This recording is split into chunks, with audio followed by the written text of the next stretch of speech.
মনোবীক্ষণ polyclinic, চিকিৎসার জগতে এক দশক। এখন এখানে সব বিষয়ে ডাক্তারবাবু একসাথে তলায়।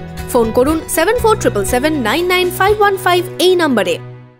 ভোট মিটলেও অশান্তি কমার নাম নেই মুর্শিদাবাদে। রেজিনগরের ছেতিয়ানিতে তৃণমূল পঞ্চায়েত সদস্যের বাড়ির সামনে ভর দুপুরে বোমাবাজির অভিযোগ।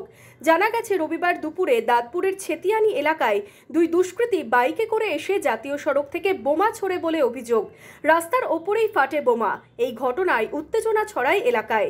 স্থানীয় পঞ্চায়েত সদস্যের দাবি, পঞ্চায়েত ভোটের পর থেকেই তার উপরে হামলা চালানোর টার্গেট চলছে। এখানে ঘটনা হয়েছে, আমি ভাত খেয়েছি, ভাত খাওয়ার পর দেখি আমার বাড়ির সামনে এসে বোম চার্জ করি, দুইজন মোটর সাইকেলে পালিয়ে গেল। তারা চেনা গেছে, এখনও চিনতে পারা যায়নি।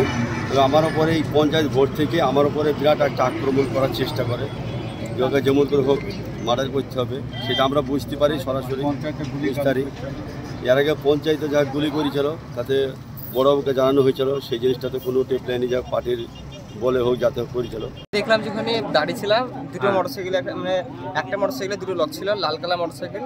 এই দিক থেকে এলো, এখানে চার্জ করলো, একটা বম চার্জ করছি, আমি একটা শুনতেছিলাম, ওরা চার্জ করতে দেখিনি। আচ্ছা, বলছি দুটো চার্জ করছি, আমি একটা দেখেছিলাম। এখানে এসে ওখানে দাঁড়িয়েছিলাম, আমি মেরি চলে গেল। এদিন বোমাবাজির খবর পেয়ে ঘটনাস্থলে পৌঁছয় পুলিশ। কে বা কারা বোমা ছুড়লো তা খতিয়ে দেখছে পুলিশ।